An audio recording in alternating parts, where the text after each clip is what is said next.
Proud to serve northeastern and central Pennsylvania. This is WNEP 16, the news station. Now, Nolan Johannes, Karen Harch, Chief Meteorologist Tom Clark with his backyard forecast, and Joe Zone on sports. This is the Newswatch 16 update. A building that collapsed in downtown Scranton earlier this week is being cleared away, and the 400 block of Spruce Street has been reopened. That block had been closed to traffic since the old vacant building started to fall apart on its own Wednesday morning. Scranton officials decided to finish the job because of the danger from tumbling pieces. Officials at Scranton's Nay Aug Zoo aren't very happy with a report in Parade magazine. The article lists Nay Aug as one of the 10 worst zoos in the country. But as Newswatch 16's Jacqueline Carr reports, Nay Aug officials say that's just not true. The Nay Aug Zoo in Scranton has been part of the city since the beginning of the century. It's being called one of the worst zoos in the nation now by Parade magazine. In an upcoming article, the magazine lists the Nay Aug as one of the worst in the country. George Lowry, the zoo's director, says it's unfair to make a comparison between the Nay Aug Zoo, which houses about 85 animals, and big city zoos like New York and San Diego. Lowry says there just isn't enough money to give these animals elaborate housing. There are no way we can build ecosystems or whatever they want to call their animal enclosures. We have to stay with cages as long as we have the financial situation we have. If you're looking to find out if there's cruelty here, positively not. Lowry doesn't argue with the report calling the Nay Aug Zoo bad, only if you're talking about the structures. If you're talking about not fitting today's standard for zoos, I think they're 100% right. If they're talking about architecture and the fact that we are archaic, nobody's denying it. The zoo director wants everyone to know he thinks of all these animals like his own pets, and they're treated right. I know the animals are well taken care of. They have the best food money can buy. They have all the food they need. They have the best veterinary care we can get in this area. What else is there? They're not cold. They want for nothing. As for the people visiting the zoo, Lowry is confident they'll keep coming in, and now they may even take a greater interest in helping. George Lowry admits that this building may not be the best that it can be, but he says the most important thing about a zoo is making sure that the animals are treated all right. And he says he makes sure that all the animals here at the Nay Aug Zoo are treated the best that they can be. Jacqueline Carr, Newswatch 16 in Scranton. Next, the Giardiasis water filters. Plus, a little later, why profits at the ski resorts may be sliding away. The stories as Newswatch 16 update continues. This week on Dance Fever, join Denny Terrio and couples from all over the world competing for cash and prizes worth over $75,000. Join Denny and his guest Brian Cherry, Nancy McKeon, Kim Schreiner, and the music of LaToya Jackson. Dance to the music and catch the fever. Dance Fever, Sunday on WNEP TV 16.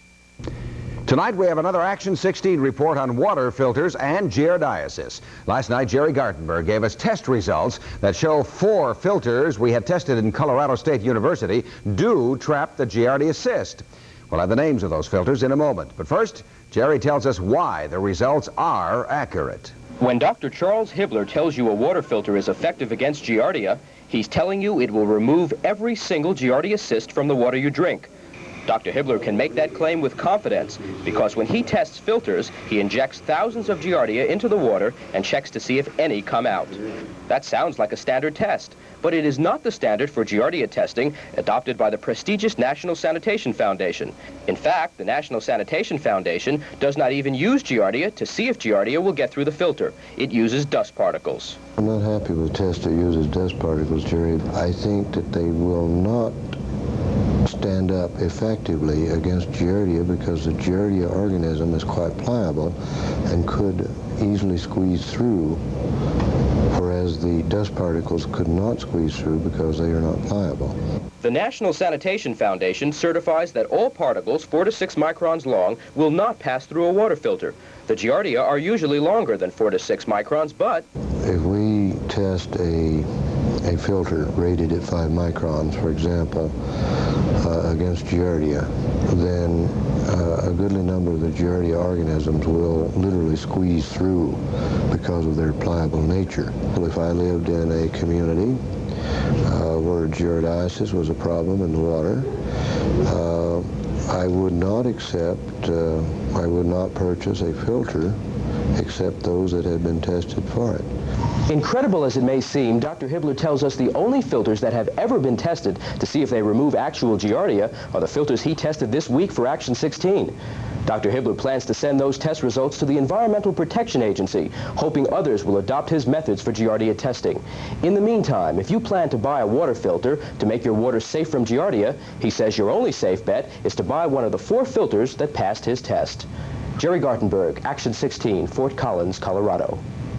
Action 16's tests show that these water filters will take away all giardia cysts. Everpure model QC4, Micro Twin model 10TOBC, Royal Dalton F303, and Seagull 4 model X1F. And if you'd like a copy of our water filter results, write to Filters, Action 16, Box 16, Avoca, Pennsylvania, 18641. Next on Newswatch 16 Update, meteorologist Tom Clark taking a walk outside to his backyard. You know, a little bit earlier I saw some sprinkles out there. Any lingering, Tom? There are, Karen. Some light rain scattered around the area, but that won't be all we're going to get this weekend.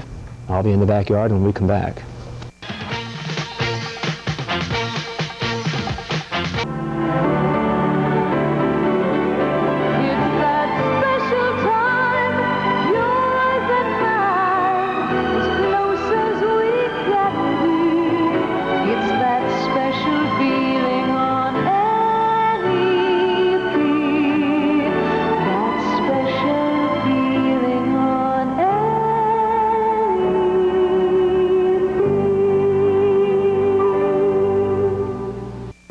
Already. Enough of this spring-like weather. When is it going to snow, Tom? Oh, no.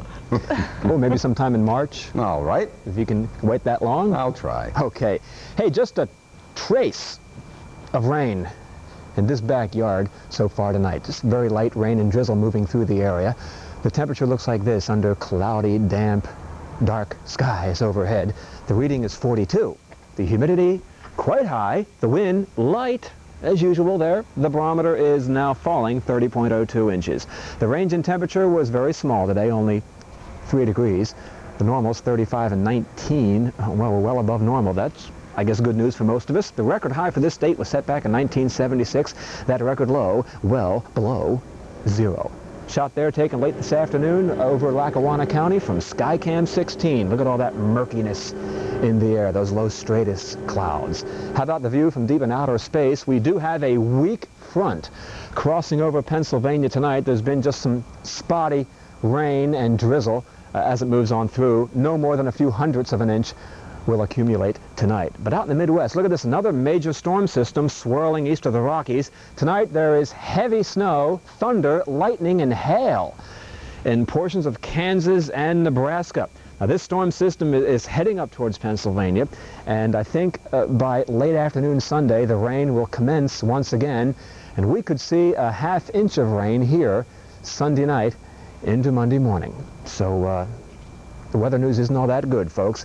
Here's the forecast and how it's going to be for the rest of next week. Now, everything in red will be above normal temperatures, and as you can see, beginning on Wednesday of next week, heading into Sunday the 26th, all these states in red, including good old Pennsylvania, experiencing above normal temperatures, which means daytime highs, for the most part, in the 40s for next week. Now, tomorrow morning, a little bit of light rain left over, some drizzle, and some dense fog in the mountains tomorrow morning. Mill City in Wyoming County, 40 your low, 36 the low tonight in the Poconos, 41 Pottsville and Buckhorn, and 40 in Williamsport tonight. Now, tomorrow, by I think late in the afternoon, skies will brighten up a little bit. The sun will try to peek through those low clouds.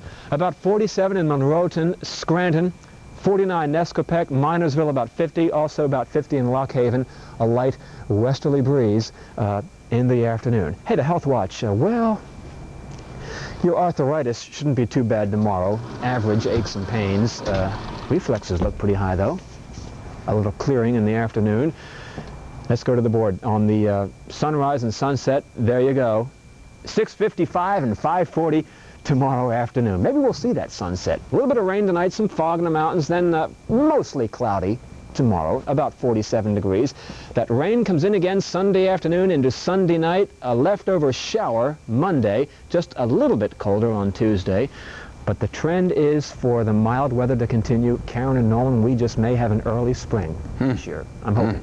I've already got some things sprouting in my garden. Crocuses? Yeah, it's awful.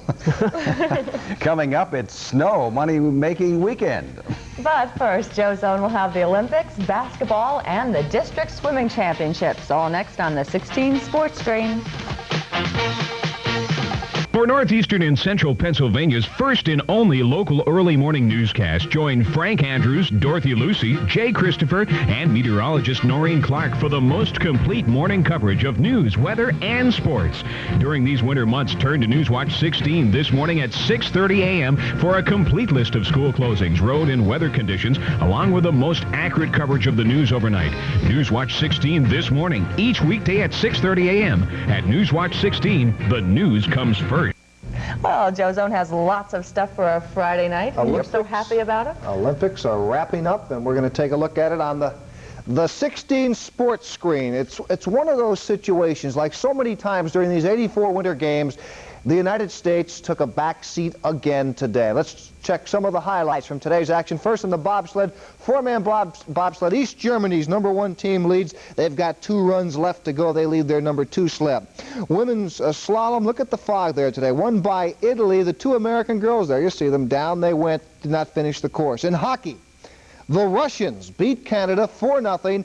They are headed for the gold medal showdown against Czechoslovakia. And for the United States team, well, they got out of it today with a win over Poland. They finished 7th, the worst finish ever for a United States team in the Olympics. Okay, high school basketball. Let's check Hanover and Dallas. Chasing GAR in the Wyoming Valley. They played each other tonight at Dallas, and there are the highlights. Inside, Dallas gets the break going. Mark Farrell pulls up and hits. He led Dallas with 18 points tonight. Now for Hanover. Watch this move to the hoop. George Antall. He led the Hawks with 26. Now, number 11 is Mike Conley. He gets the layup off the break. Close game all the way, but Hanover wins by 2, 68-66. Now let's go to that scoreboard. We got a bunch. Hanover area, number 14 GAR, both winners. More scores, Seton Catholic and Wyoming Seminary won their games. Division 1, Bishop Hoban, number 11, number 16 Hazleton. They both won. Nanacoke and Coughlin won their games. Schuylkill League Division E playoff. Shenandoah in overtime beat Schuylkill Haven. Northern Tier East, Athens and Sullivan, both winners. Northeast Bradford and Canton won their games. And Wyalusing over Towanda. Now in the West, Mansfield and North Penn won. Tri-Valley, Upper Dauphin, and Millersburg, both winners. Keystone Big 9, number 5, Northwest, and Danville won their games. Shamokin and Selinsgrove also winners. Mid-Penn, Montgomery, and Line Mountain, and in the Central State League, Penns Valley and Jersey Shore also won their games. Now, in the Lackawanna North, Old Forge trying to hang in there with Lakeland. Home tonight with Riverside. They did a nice job. Here's some of the action from that game.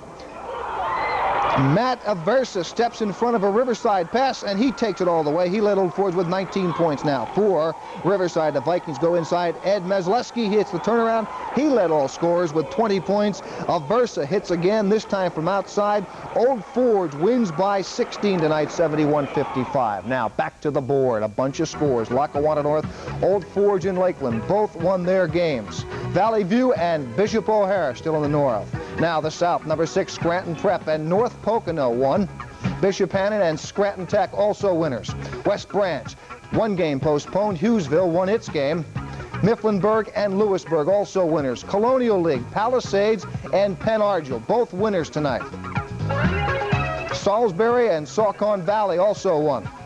East Penn Tournament, Bethlehem Liberty in overtime, and Easton over Northampton.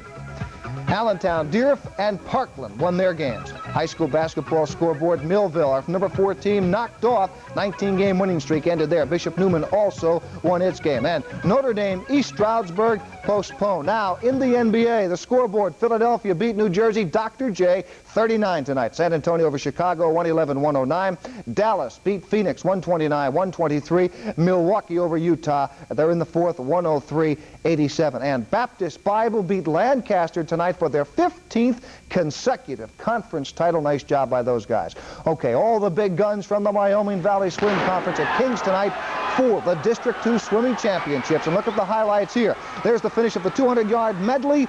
A record for Tim Adams at 139.7. Now the 200-yard freestyle. Bishop Hoban Sean McCall finishes first at 147.4, just 0.2 of a second off the district record. His brother Chris, also from Hoban, nabbed second place. Now the 200-yard individual medley. All eyes on lane 3. Dunmore's Jeff Nicasco, holder of the district record. He finishes first, and his time of 2:02.2 is a new district record. And the sprint of the day, 50-yard freestyle, too close to call, but it's Scranton Central's Dave Schenk in the lane closest to you, 23.4 seconds to win by 2/100ths of a second. They're still swimming there. Of course, the winners will be going on to states. Now, let's go to the National Hockey League scoreboard. One final. Buffalo beat Minnesota 5-4 in overtime. Now, for you skiers who like this great weather for skiing, Big Boulder, 11 slopes, 4 lifts, 20 to 45 base. Camelback, 24 slopes, 5 lifts, 20 to 65 base. Elk Mountain, 13 slopes, 5 lifts, 6 to 48 granular surface. Jack Frost, 18 slopes, 6 lifts, 40 to 60 base, granular surface. Shawnee, 14 slopes, 4 lifts, 20 to 65 inch base. Tanglewood, 3 slopes, 2 lifts, 15 to 30 granular surface. Mount Tone, 4 slopes, 3 lifts, 15 to 40. And finally, Split Rock, 5 slopes, 2 lifts, 20 to 30 inch base. And the fish and game forecast, if you're getting up tomorrow, best time is right out there around 2:30 in the afternoon. What a great weekend. We wrap up with the Olympics, and I'll be back Monday. Okay, my have friend. a nice weekend. Have a good weekend. And still ahead, hoping for the big chill. We'll hit the slopes for that story when we come back.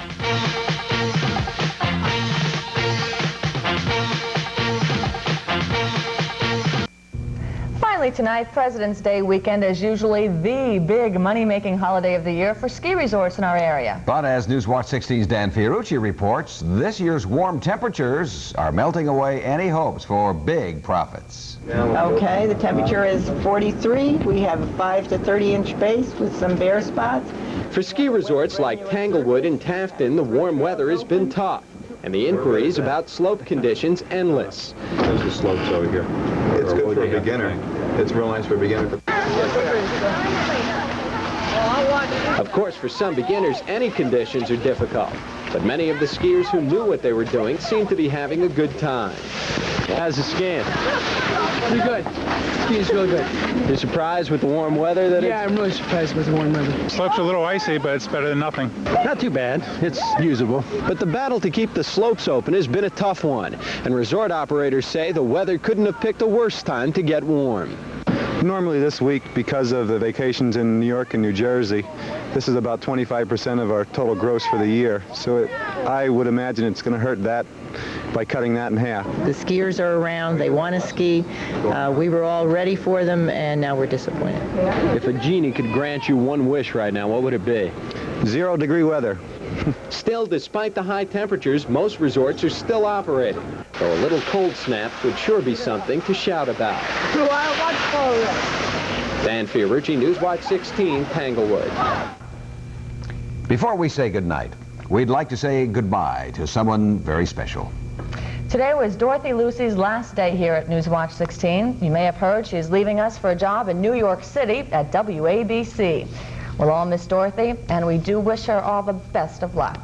And finally, and this is a finally, look what the cat dragged in. Frank is back because back at the speed of sound for you, Dorothy. Came back to say goodbye. This is very hard to say, but I'm going to be leaving the area and leaving WNEP. You have to tell everybody where you're going because that's an honor for us and for you. I'm going to work in New York at WABC, and I'm thrilled, but I'm also very sad. She's going to be doing a show out there with a fellow that is nationally known, Regis Philbin. Something like that. Not as cute as Frank Andrews, but I like him a lot. It really is an honor because that's the #1 television market. It's like graduating from college, becoming the dean of the university. You're the absolute best. I'm going to miss you very much. Thank you. It's been a real honor to work with you and to be your friend. And whatever happens to Midday in the Morning show in the years to come, your mark will always be on it. And you'll be very hard to replace. We put together a little report of some of the things that Dorothy has done over the past couple of years. Why don't you take a look at it, and then she'll be too choked up to say anything.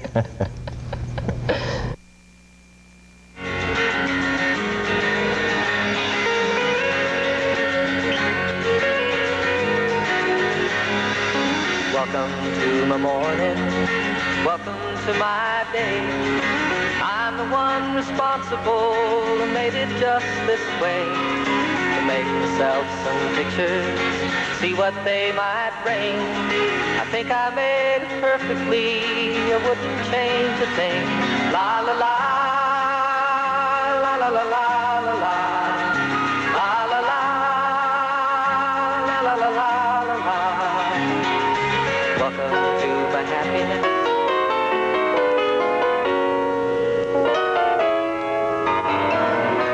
Nobody does it better. Makes me feel sad for the rest. Nobody does it half as good as you. Baby, you're the best. I wasn't looking, but somehow you found me. I tried to hide from your love, but like heaven above me, the spy who loved me is keeping all my secrets safe tonight. And nobody does it better. Though sometimes I wish someone could. Nobody does it quite the way you do. Why'd you have to be so good? I don't know if I can do this. Okay, we have a couple of minutes. There are a couple of things I want to say. First of all, the little blonde boy you saw in that videotape a couple seconds ago, that's Making my Frank's makeup son. run. And I want to say goodbye, Frankie. I don't want to sound like the Academy Awards. I know the nominations just came out yesterday. There are a couple of people I want to thank. Some people behind the scenes who have really helped me out. Paul Stuber, Bob Absher, people you see here. You don't know what terrific people they are. Ed Stash, Gail Smallwood, Jim Sweeney, and two really special people that I just want you to know how important these people are, because you watch them and you should love them. Neil Gallagher, who's my photographer, who's been out with me every day you've ever seen me in the snow and the rain. He was there too.